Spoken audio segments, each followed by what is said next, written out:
Welcome to smart education XYZ। आज हम बच्चों कक्षा 12 का जो हिंदी का मॉडल पेपर 9 है, अनिवार्य हिंदी का ये अंतिम मॉडल पेपर है। इससे पहले हमने इसके जो 8 मॉडल पेपर हैं वो ऑलरेडी अपलोड कर दिए हैं। तो चलो बच्चों स्टार्ट करते हैं आज की वीडियो। आज का पहला सवाल है, इंट्रो क्या होता है, यानी हमें बताना है इंट्रो का क्या मतलब होता है। तो बच्चों इसमें समाचार मूल तत्व प्रारंभ होता है, यानी ऑप्शन नंबर ए होगा। इंटरनेट पत्रकारिता वर्तमान में अत्यंत लोकप्रिय है क्योंकि बच्चों तीनों सही होंगे। इसमें दृश्य एवं प्रिंट दोनों माध्यमों का लाभ मिलता है। इसमें खबरें बहुत तीव्र गति से पहुंचाई जाती है। इसमें खबरों की पुष्टि तत्काल होती है। भाषा का स्थायी रूप किस भाषा को माना जाता है? तो बच्चों लिखित भाषा। नोटिफिकेशन शब्द का अर्थ क्या होता है? तो बच्चों यहाँ पर हमारा आंसर होगा अधिसूचना, यानी नोटिफिकेशन यानी अधिसूचना। अगला है, कविता पढ़ते समय और लिखते समय काल के बंधन टूट जाते हैं और बच्चों के खेलते समय। तो बच्चों यहाँ पर जो हमारा आंसर होगा वो होगा उपयुक्त सभी, यानी धर्म के बंधन टूट जाते हैं, संकीर्णता के बंधन टूट जाते हैं और भेदभाव के बंधन टूट जाते हैं। हृदय थाम लेता संसार पंक्ति में किस वर्ग का प्रतिनिधित्व करती है? तो बच्चों क्वेश्चन नंबर अगर 6 की बात करें तो यहाँ पर होगा पूंजीपतियों। मुझे बांध निज माये से पंक्ति में बगुले अपनी माया से क्या बांधना चाहते हैं? तो बच्चों यहाँ पर हो जाएगा उपयुक्त सभी। होले होले उड़ने का, मंद मंद उड़ने का, सेने सेने उड़ने का। बाजार में एक जादू है, वह किस रास्ते की ओर कार्य करता है? यानी आंख के रास्ते की ओर कार्य करता है। अगला है, तर्कशील किशोर मन में भीषण सूखे में पानी की निर्मम बर्बादी किसे कहा गया है? तो बच्चों वो हो जाएगा इंद्रसेना पर डाले गए पानी को। पहलवान की ढोलक कहानी में लुठन को राज दरबार से हटाने का मुख्य कारण क्या था? तो बच्चों लुठन पर दैनिक व्यय। वनस्पति शास्त्री के अनुसार शीर्ष का पेड़ किस श्रेणी का पेड़ है, ये हमें बताना है। तो बच्चों वो हो जाएगा वायुमंडल से अपना रस खींचता है। मोहनजोदड़ो कौन से काल के शहरों में सबसे बड़ा और उत्कृष्ट माना गया है? तो बच्चों अगर बात करें क्वेश्चन नंबर अगर 13 की बात करें तो बच्चों यहाँ पर होगा व्यय यानी ताम्रकाल। किशोर होते विद्यार्थियों के जूझ की कहानी पर क्या बन सकती है? तो बच्चों वो होगा हम कदम। अपने बच्चे द्वारा गरीब रिश्तेदारों की उपेक्षा यशोधर बाबू को कैसे लगने लगी थी? तो बच्चों इसकी बात करें तो यहां पर हो जाएगा हम समहाउ जचती नहीं थी। पढ़ने लिखने की बात की तो वह बहरेला सुअर की तरह गुर्राता है। पंक्ति में बहरेला सुअर किसे कहा गया है? तो बच्चों ये हो जाएगा हमारा दादा को। अगला है बच्चों क्वेश्चन नंबर 2 है, जिसके अंदर हमें रिक्त स्थान पूछे गए हैं कि प्रांतीय आधार पर बोलियों का वर्गीकरण जिस भाषा का रूप निर्मित होता है वह कौन सी भाषा कहलाती है? तो उसको बच्चों विभाषा बोलते हैं। क्या हो जाएगा इसका आंसर? विभाषा। श्रीमान तो आप क्या क्या चाहते हैं? हम जोहड़ का पानी पीना शुरू कर दें। वाक्य में शब्द शक्ति का प्रयोग किया गया है, तो यहाँ पर हो जाएगी व्यंजना शब्द शक्ति। जब सादृश्य के कारण एक वस्तु में अनेक वस्तुओं के होने की संभावना दिखाई पड़ती है वह सदैव अलंकार कहलाता है। तो बच्चों निश्चय क्या हो जाएगा यहाँ पे? निश्चय न हो। अगला है, कलिग का हमें बच्चों कलिग का शब्द का हिंदी परिभाषित शब्द क्या होगा बच्चों? सहकर्मी। क्या होगा? सहकर्मी। यानी कलिग यानी क्या होता है? सहकर्मी। अगला है, शब्द संगति में पाठन व श्रोता वास्तविक अर्थ ग्रहण करता है, तो यहाँ हो जाएगा बच्चों हमारा अभिधा शब्द शक्ति। अगला है, जो मन करते नमन है उन्नत में वे होदे सदा। पंक्ति में अलंकार का प्रयोग किया गया है, तो यहाँ पर हो जाएगा विरोधाभास अलंकार का प्रयोग किया गया है। अगला है बच्चों जो क्वेश्चन नंबर जिसके अंदर हमें बोला गया है 3 के अंदर की एक हमें अपठित गद्यांश दे रखा है, जिसको पढ़ करके हमें नीचे दिए गए प्रश्नों के उत्तर देने हैं। तो बच्चों एक बार आप स्वयं पढ़ ले इसको कि गद्यांश किसके ऊपर दे रखा है। बच्चों ये मनुष्य के बारे में है, मनुष्य की सोच किस प्रकार की है उसके बारे में बताया गया है। चलो इसके आंसर देख लेते हैं। तो बच्चों यहाँ पर बोला है कि इसका शीर्षक क्या है? तो मनुष्य की सोच, मनुष्य की आत्मविश्लेषणहीनता, मनुष्य द्वारा दूसरों के अवगुण देखने एवं अपने अवगुणों को न देख पाने के क्या कारण है? तो मनुष्य द्वारा दूसरों के अवगुण देखने या अपने अवगुणों को न देख पाने के पीछे मनुष्य का मिथ्याभिमान और आत्मगौरव के काले आवरण है। मनुष्य को अपने बारे में क्या भ्रम हो जाता है? तो बच्चों यहाँ पर होगा मनुष्य स्वयं को सर्वगुण संपन्न देवता बनने का भ्रम। मनुष्य किसके द्वारा चला जाता है और क्यों? मनुष्य अपने आप के द्वारा चला जाता है क्योंकि वह आत्मविश्लेषण नहीं करता है। आत्मविश्लेषण किसे कहा गया है? जिस मनुष्य में उदारता, सहनशीलता, मानवता होती है वह आत्मविश्लेषण कर सकता है। अगला है, वास्तव में मनुष्य स्वयं को देख नहीं पाता। इसके अंदर हमें बताना है कि इस पंक्ति का क्या आशय है। तो बच्चों यहाँ पर है, मनुष्य दूसरों के गुण अवगुणों को तो देख सकता है किंतु अपने आप को नहीं देखता है। जैसे आंखें दुनिया को देखती स्वयं को नहीं देख सकती। इसी प्रकार से यहाँ पर व्यंग्य किया गया है। अगला है बच्चों क्वेश्चन नंबर 4, जिसके अंदर हमें एक अपठित पद्यांश दे रखा है, जिसको पढ़ करके हमें नीचे जितने भी प्रश्न पूछे गए थे उनके हमें आंसर करने हैं। तो बच्चों एक बार आप अपने लेवल पर पढ़ ले, हम केवल इसके आंसर देख लेते हैं। इसका उचित शीर्षक क्या होगा? तो बच्चों इसका शीर्षक है सैनिक या सच्चा देशभक्त। सिपाही को किसका रक्षक बनाया गया है? तो सिपाही को केवल मातृभूमि की सीमाओं का ही नहीं अपितु देश की स्वतंत्रता, न्याय और शांति का भी रक्षक बनाया गया है। अगला सवाल है यहाँ पर बच्चों, जिसके अंदर बोला गया है कि हमें प्रस्तुत काव्यांश का केंद्रीय भाव क्या है? तो बच्चों इसमें केंद्रीय भाव यह है कि देश की रक्षा के लिए सिपाही अपने प्राणों की बाजी लगा देता है, तो अपने देश प्रेमियों को कृतज्ञता व्यक्त करनी होती है। अगले की बात करें, यहाँ पर जो क्वेश्चन दे रखा है, जिसके अंदर हमें बोला गया है कि जी की तेरे साथ है, सिपाही के साथ कौन है? सीमाओं की रक्षा करने वाले सिपाही के साथ देशवासियों की ओजस्वी भावनाएं, आत्मबल, सभी का तन मन धन और शुभकामनाएं। ईमानी के सजग प्रहरी किसे कहा गया है? तो ईमानी का देश की सीमाओं की रक्षा करने वाले सैनिकों को सजग प्रहरी कहा गया है। अगला, इन वाक्यांश में किसका चित्रण किया गया है? तो इस काव्यांश में देश की रक्षा के लिए अनेक कठिनाइयों को झेलते हुए अपने प्राणों की बाजी लगा देने वाले के बारे में बताया गया है।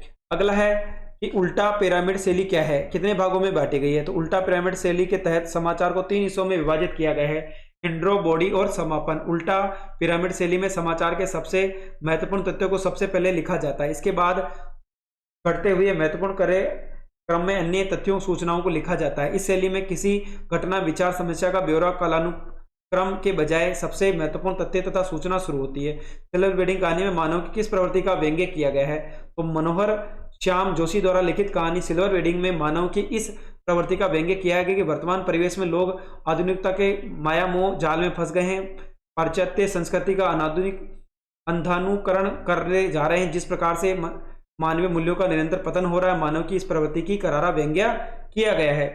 अगला है, यहाँ पर बोला गया है कि लेखक को कैसे विश्वास हुआ कि कभी अपने जैसा मनुष्य होता। मराठी मास्टर सौंदर्येश्वर स्वयं कविता करते लेखक अपने घर जाते रहता है। वे कवियों के चरित्र और उनके संस्मरण लेखक को बताया गया। इस कारण कभी लोग लेखक को आदमी ही कहने लगते हैं, इसलिए लेखक को यह विश्वास कहा है कि कभी अपने जैसे ही एक हाड़ मांस का, क्रोध, लोभ का मनुष्य ही होता है। बीज गल गया, निशेष पंक्ति का आशय बताइए। तो जिस प्रकार धरती के अंदर बोया गया बीज पूरी तरह गलकर अंकुरित हो जाता है, उसी प्रकार कवि के भाव व विचार कल्पना रूपी में विलंगित होकर उत्तम काव्य रूपी रचनाओं में व्यक्त करते हैं। गलने में निशेष का अर्थ अभाव, खत्म होना है। सर्वजन हिताय भाव का निष्कर्ष प्रकट होता है। लेखक के अर्थशास्त्र को अनादि शास्त्र क्यों कहा गया है? उदाहरण दीजिए। धन एवं व्यवसाय में उचित संतुलन रखने और विक्रय लाभ आदि में मानवीय दृष्टिकोण रखने से अर्थशास्त्र को उपयोगी माना गया है, परंतु जब बाजार का लक्ष्य अधिक से अधिक लाभार्जन करने, तरह तरह के विज्ञापन प्रदर्शन द्वारा ग्राहकों को गुमराह करने के लिए छलकने का जो हो जाता है, उसे अर्थशास्त्र को मायावी और अनीति शास्त्र कहा गया है। अगला है बच्चों खंड वह है स है, जिसके अंदर हमें 2 प्रश्न दिए गए हैं, अथवा का प्रश्न भी है। उनके आंसर हमें 60 से 80 शब्दों में देना है। पहला है भक्तिन वाक्टुपटता में बहुत आगे थी, पाठ के आधार पर उदाहरण देकर स्पष्ट कीजिए इसमें दुर्गुणों का अभाव नहीं है, लेखिका ने ऐसा क्यों कहा है, इसके बारे में हमें बताना है। अगला है पैसे की व्यंग्य शक्ति को लेखक ने क्या बताया, बाजार दर्शन अध्याय के आधार पर स्पष्ट कीजिए। तो बच्चों आप केवल यहाँ पे आंसर देख लें, क्वेश्चन तो बच्चों हमने पढ़ लिए हैं, क्योंकि हम अगर इसका आंसर पढ़ेंगे तो ज़्यादा टाइम हो जाएगा, क्योंकि वीडियो 10 मिनट से ज़्यादा नहीं होना चाहिए। अगला है बच्चों फिराक की रुबाइयों में उभरा घरेलू जीवन बिंब का सौंदर्य स्पष्ट कीजिए। तो बच्चों आप आंसर पढ़ लें। अथवा का सवाल है रस का अक्षय पात्र से कवि ने रचना कर्म को किन विशेषताओं का इंगित किया है, ये भी आप पढ़ लें। साथ ही अगला सवाल है सिंधु घाटी की सभ्यता मूलतः घेतीय तथा पशुपालक सभ्यता के अतीत में दबी हुई है, पाठ के आधार पर बताना था। अथवा का सवाल है एक गुरु किस प्रकार एक विद्यार्थी के जीवन को नई दिशा दे सकता है, जूझ पाठ के आधार पर आपको स्पष्ट करना था। अगला है बच्चों कवि फिराक गोरखपुरी के कर्तृत्व तथा व्यक्तित्व के बारे में बताना था। अथवा का सवाल है इसमें भीमराव अम्बेडकर है, उनके व्यक्तित्व और कर्तृत्व के बारे में हमें बताना है। अगला सवाल है बच्चों यहाँ पे 14 नंबर नगरों का दम गोटू वातावरण विशेष पर फीचर लिखना है। साथ ही अगला बोला है कि निःशुल्क कन्या शिक्षा के परिणाम पर एक हमें आलेख लिखना है। बच्चों आप दोनों देख सकते हैं क्वेश्चन के आंसर। अगला है खंड द है, जिसके अंदर हमें एक बच्चों पद्यांश दीर्घ है जिसकी हमें सप्रसंग व्याख्या करनी है कि यहाँ पर ये कवि रघुवीर साय द्वारा लिखित कवि संग्रह लोग भूल गए कविता से कैमरे में बंद अपाइज से लिया गया है। कवि ने इसमें शारीरिक चुनौतियों को झेलते हुए व्यक्ति के टेलीविजन कैमरे के सामने किस प्रकार के सवाल पूछे जाते हैं उसका वर्णन किया गया है। बच्चों जो अगला सवाल है इसका अथवा का, उसके अंदर भी हमें एक पद्यांश दीर्घ है जिसको पढ़ना है हमें और नीचे दिए गए प्रश्नों के उत्तर देने हैं। यानी प्रस्तुत पद्यांश कवि तुलसीदास द्वारा रचित रामचरितमानस के लंका कांड के लक्षण मूर्छा और राम का विलाप से अवतरित किया गया है। हनुमान द्वारा लाई गई संजीवनी बूटी से लक्ष्मण के सचेष्ट होने के भाव का वर्णन किया गया है। तो बच्चों यहाँ पर जो कवि है वो तुलसीदास जी है और जो पाठ का नाम है वो रामचरितमानस से लिया गया है।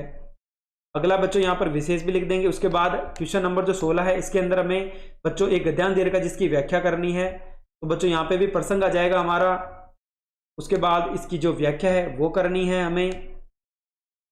एक बार देख ले बच्चों किस प्रकार से आपको आंसर करने हैं। अथवा का सवाल है बच्चों, इसके अंदर भी आपको एक गद्यांश दीर्घ जिसकी आपको क्या करनी है, व्याख्या करनी है। सबसे पहले प्रसंग लिखेंगे कि फिर व्याख्या और फिर क्या आ जाएगा बच्चों उसका विशेष आ जाएगा। ग्रामीण मरुधरा बैंक क्षेत्रीय कार्यालय दौसा की ओर से कार्यालय स्थान परिवर्तन के लिए आम सूचना संबंधी विज्ञप्ति आपको तैयार करनी है। तो बच्चों आप पढ़ ले इसको किस प्रकार से आपको यहाँ पर विज्ञप्ति लिखनी है। अगला है अथवा का सवाल है कि विशिष्ट शासन सचिव राजस्थान जयपुर की ओर से अजमेर मंडल आयुक्त को पेयजल की आपूर्ति के संबंध में पूर्ण वितरण भेजने हेतु एक अर्ध सरकारी पत्र आपको लिखना है। तो बच्चों सबसे पहले आपको प्रेक्षक लिखना है, प्रेक्षित लिखना है, उसके बाद डेट लगा देनी है और जो पत्र संख्या वो लिख देंगे और साथ ही बच्चों यहाँ पर उसका पूरी डिटेल लिख देंगे। क्वेश्चन नंबर 18 है जिसके अंदर हमें एक विषय पर निबंध लिखना है। मोबाइल फोन छात्र के लिए वरदान है या अभिशाप, कन्या भ्रूण हत्या मानव समाज पर कलंक, विद्यार्थी जीवन एवं अनुशासन, वर्तमान शिक्षा प्रणाली गुण एवं। तो सबसे पहले हम लिखेंगे बच्चों प्रस्तावना, उसके बाद मोबाइल फोन का बढ़ता प्रभाव यानी क्या क्या प्रभाव बढ़ रहे हैं उसके वो बताना है। अगला हो जाएगा हमारा मोबाइल फोन से कौन कौन से हमें लाभ मिल रहे हैं वो बता देंगे। अगला है मोबाइल फोन से क्या क्या हमें हानियां हो रही है उसके बारे में भी हमें बताना है। उसके साथ बच्चों नीचे आ जाएगा हमारा उपसंहार, तो यहाँ पर हमें उसके बारे में लिखना है। तो बच्चों आज के लिए बस इतना ही। इससे पहले हमने इसके 8 मॉडल पेपर थे वो अपलोड कर दिए हैं और ये बच्चों आज इसका अंतिम मॉडल पेपर है। कल के एग्जाम के लिए ऑल द बेस्ट। और साथ ही बच्चों हमने जो शेखावटी मिशन के 2 मॉडल पेपर है बहुत ही ज़्यादा इंपॉर्टेंट है। अगर हम बात करें तो जो मॉडल पेपर 9 है उसमें से ज़्यादातर सवाल उन दोनों मॉडल पेपर के अंदर दे रखे हैं। तो बच्चों ये जो मॉडल पेपर 9 है बहुत ही ज़्यादा इंपॉर्टेंट है। साथ ही बच्चों सभी वीडियो को देखना ना भूलें ताकि कल आने वाले एग्जाम में आपको ज़्यादा से ज़्यादा नंबर प्राप्त हो सके। Thank you so much, all the best for tomorrow exam.